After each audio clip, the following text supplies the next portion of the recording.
when you don't sleep at night, when you're constantly ruminating, you're not eating right, all because you care so deeply about the game, the PGA Tour, our players, our history. All of that is something I take very personally and very seriously. It took its toll on me. This is Andrew Ross Sorkin with the New York Times, and you're listening to the best interviews from our annual DealBook Summit event recorded live yesterday in New York City.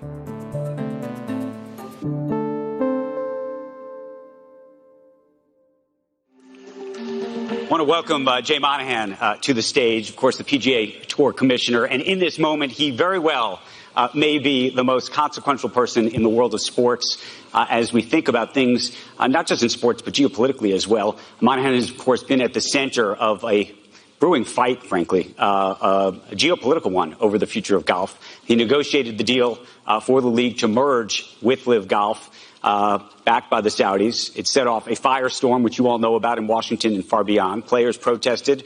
The board member, or I should say a board member, resigned. Congress held hearings, which you know about. And in the middle of it all, Jay took a month-long medical leave of absence, which we're going to get into for the first time and really talk about some of the mental health issues that took place during this and what your lessons were about that. He's back now leading the tour. He's fielding investor interest at the same time that the deal with LIV Golf is pending and a deal is being negotiated. We'll talk about that ahead of a deadline at the end of this year. We want to welcome him to the stage. Thank you. Andrew, thanks for having me.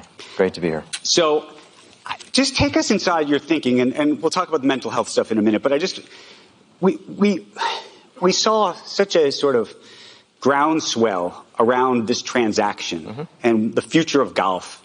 And I want, if you could, to go back to the night of June 5th. This is the night before you announced this thing.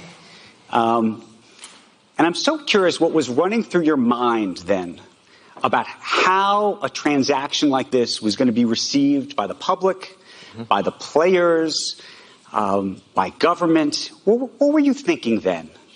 Starting with a light question. Light question. Yes. So I think before I answer what I was thinking about the night of June 5th, it's probably helpful to the whole group to provide a little context to the time frame that preceded it. And, as we approached June 5th, it was very clear that the PGA Tour was facing an existential threat from a $700 billion sovereign wealth fund. And that sovereign wealth fund was determined to control the future of our sport. And so for us, we decided to address that by striking a deal that allowed the PGA Tour to remain and retain control with firm safeguards to put an end to and win expensive and divisive litigation, to take a PGA Tour model that's a 501c6, transition to incorporating a for-profit model now called PGA Tour Enterprises, having the first of its kind investment vehicle. And at that time, it was very clear that that investment vehicle would lead to stronger economic alignment with our athletes. And so as we look to the future, ultimately, that was about making our athletes owners in their own tour. And to have investment capital, you have the ability to invest back in your players, invest back in fans, invest back in sponsors. And so that's where we were leading into it. That's the threat that we were facing, and that's Did you feel like you were in a box at that point? No, I didn't feel like I was in a box. I felt like for an extended period of time, and I said this at the Century Tournament of Champions in January 2022, that, we were in a product versus product. You have two completely different products. One is team-based, franchise-based. The other is a 56-year legacy-driven pro-competition, rich history organization. And so both products needed to play themselves out. The PGA Tour performed exceedingly well over a long period of time, as it has done, and we needed to get ourselves to the strongest possible position to be able to put the tour in a position where we retain that control. So on the night of June 5th, recognizing, as most people in this room do, that a lot of these conversations come down to a very small number of people, I recognize that there would be significant pushback. I recognize that while I firmly believe the decision that we were making and we were announcing that next day was the right decision for the game, bringing the game back together, again, on both the short and long term, eliminating that division. But I knew in the short term it was going to be difficult because it was something that was going to be a surprise to people. But I firmly believed that the decision that I was making and that I was committing to, as was Yasser, was the right decision for the game. And I think it's... Yasser runs PIF yes. For this, in Saudi Arabia. And I also think it's important to note that what we agreed to that day, again, was ending the litigation, winning the litigation, and we reached an agreement to try and reach an agreement. And that's what we're working on to this day. Let me ask you this. Almost immediately, people went back and looked at this. For a year, maybe more than that, you had made an argument, not just a monetary argument, but really a moral argument to your players that they needed to remain at the PGA, that LIV was this other thing. And worse than this, LIV being this other thing, you said the following.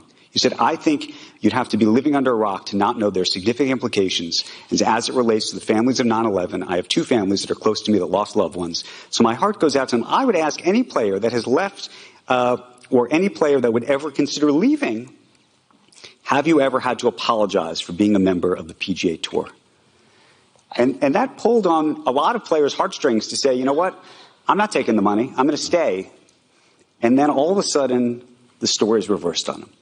Yes, and I think as time went on, again, recognizing that they're trying to take control of our sport, and our goal is to retain control of our sport, we had to get ourselves to the best. Well, that's why I asked whether you felt like you were in a box. Well, at that point. By the way, you might not have felt you were in a box at the earlier point. I never feel like I'm in a box because all these decisions are fluid, and as you're going through it, I ultimately believed that the positions I've taken, ultimately in the decision we were making on June 6th, had the PGA Tour retaining control. And that was the most important thing. This was a real threat. This is an existential threat. And so to not do something ultimately compromises the future of the PGA Tour. And as the leader of this organization, you've got to make hard decisions. And this was a very hard decision. But I am entirely confident that ultimately this is the right one and is going to be the right one for our players and for our fans. Let me ask you this. Randall Stevens, who you know, former head of AT&T, has been on this stage before in the past. He decided that he was going to step down from the board. And he said at the time that this was a deal that is not one that I can objectively evaluate in good conscience support, particularly in light of the U.S. intelligence reports concerning Jamal Khashoggi in 2018. Mm-hmm. What were your conversations like with Randall about this? Truth be told, I was on leave when Randall made that decision. So, there were a lot of people that were aware of the conversations we were having and the path that we were going down. Randall was a great board member. He served on our board for 9 years and obviously appreciated and respected his time. But he made the decision to step down from the board, and ultimately we're moving forward, and it's very clear that we think the best decision for the organization is to complete a deal with PIF. We'll be right back.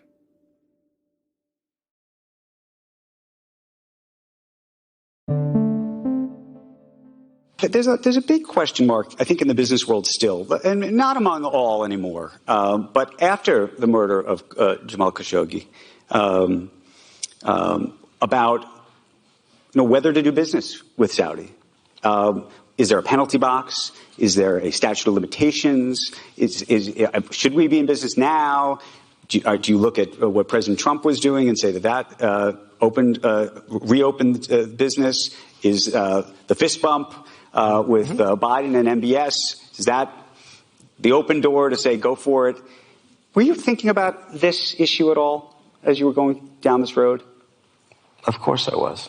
And yeah. What was your thinking? How did you sort of process that? I think as you process it, there are the geopolitical considerations, and obviously we don't condone any of those actions. Those actions are reprehensible.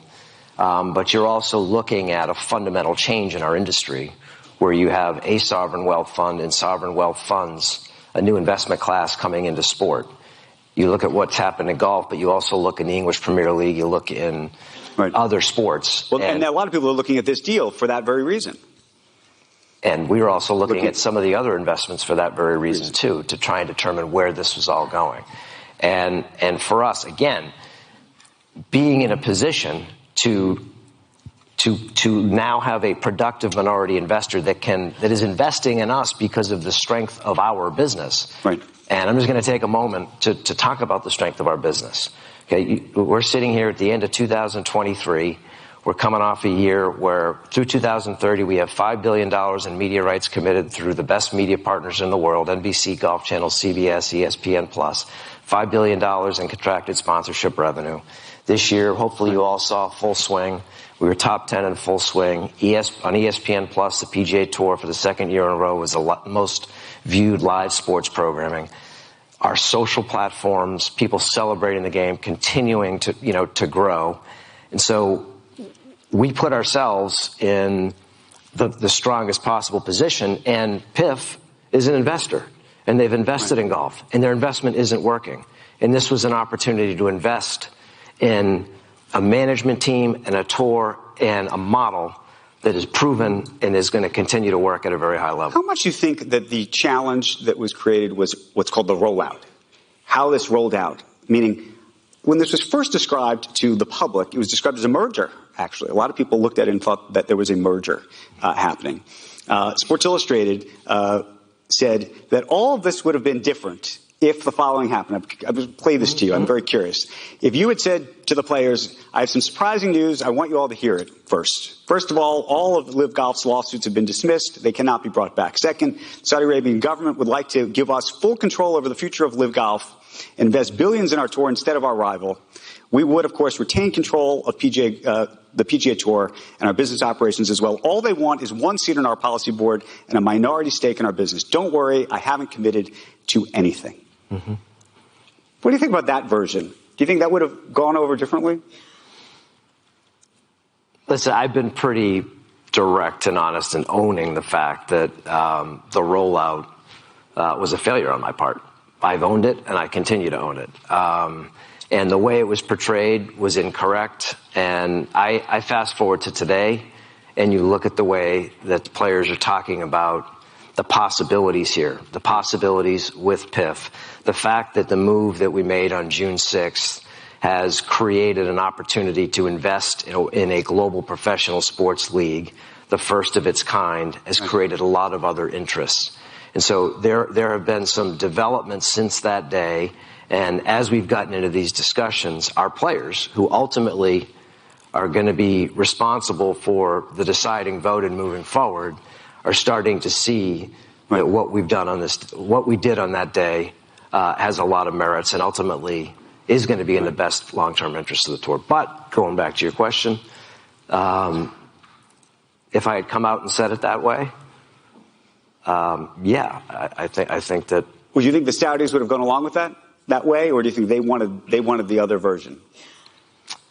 I think that we were so excited about the deal that we completed and the finalization of that the night before that we wanted to get that news out there.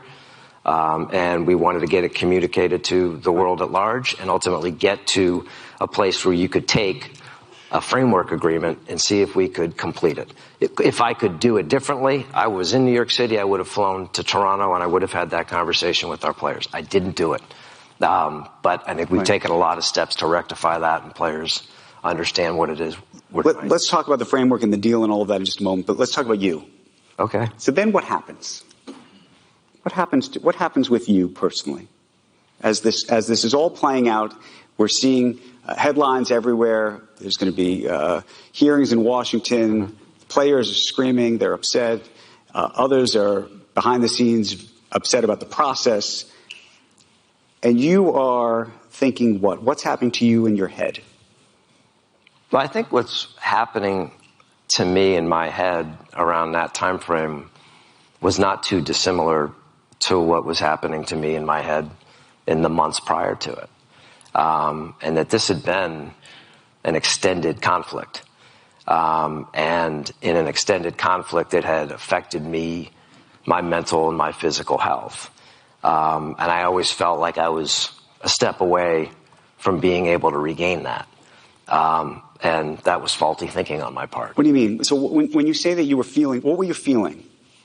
I think people talk about mental health, but let's try to define it just so people understand. Yeah, I mean, when you don't sleep at night, when you're constantly ruminating, you can't do anything other than think about work for more than 10 minutes. You're not eating right. All because you care so deeply about the game, the PGA Tour, our players, our history. You know, we've got 240 members, 3,000 employees that work at the tour and in our club's business, 200 partners. You know, all of that is something I take very personally and very seriously. And it took its toll on me. So, what I was thinking, to be 100% clear, was there's something wrong. And are you're talking to your wife about this? She's seeing things? I should have been. I was internalizing a lot of things. I'm a pretty stubborn person. So on the morning of June 11th, I went for a long walk. I prayed. I came home. And to my wife's surprise, I said, honey, I need help. And she said, what do you mean? I said, I need help. I'm in a bad place. And at that point in time, Andrew, I knew I'm the first person to run into a fight. Anybody that knows me will tell you that. And I knew the perception was that I would run away from a fight. And that was excruciating. That hurt me to my core. But I'm also a human being. I'm a father.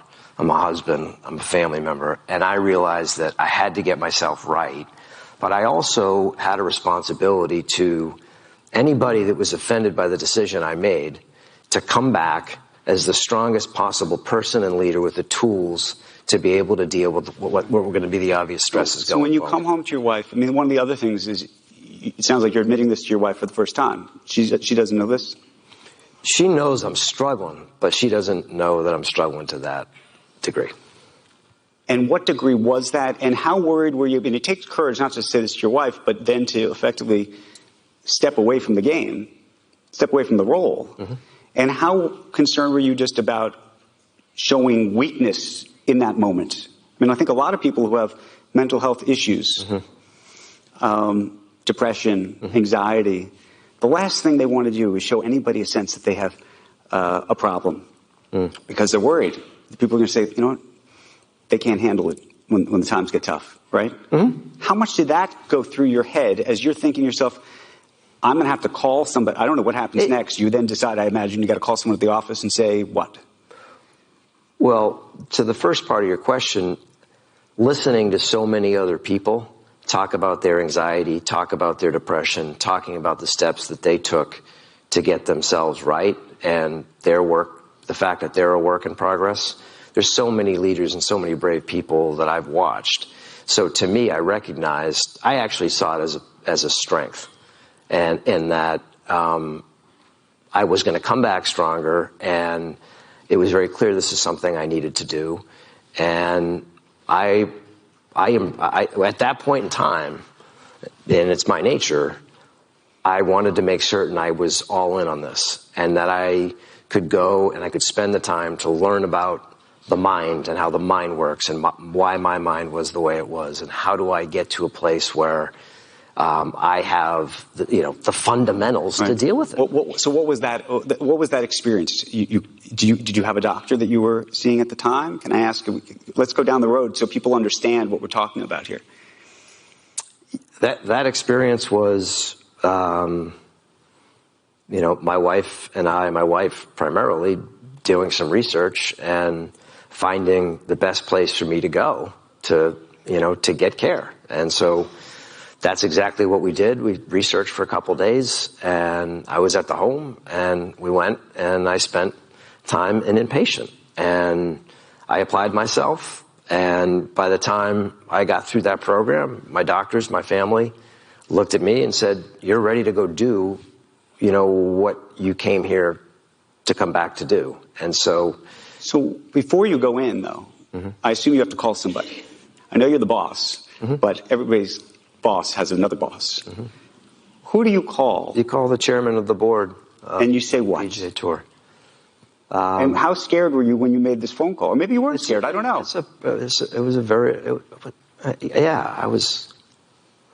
was a very difficult call to make, but it was a call I had to make, and I felt fully supported right from. And you had no worry. You didn't think that you're going to go off for 20 or 30 days, and that during this period, somehow, given all of the craziness that's happening behind the scenes, enough people are going to have a coup where they're going to say, you know what, we got to find somebody else. The players are so angry already. Anyway, forget Jay. We're on to the next. I mean, I believe that. I believe that I am the best leader for the PGA Tour.